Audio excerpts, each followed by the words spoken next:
otros países y seguir expandiendo mi educación.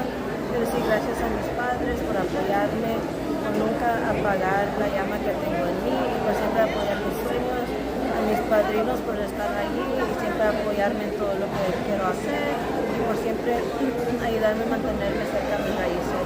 Quiero también agradecer a mis raíces, mi cultura purépecha, porque gracias a eso es que puedo ser quien soy yo. Gracias. Muchas felicidades. Sube, pues antemano, muchas gracias por confiar en nosotros. Aquí estamos.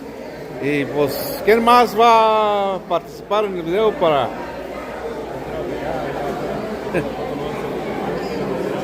Ya.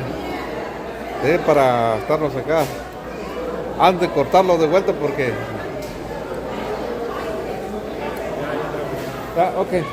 Bueno, mis amigos, ahí volvimos a transmitir en vivo un poquito porque la muchacha quería dar los agradecimientos.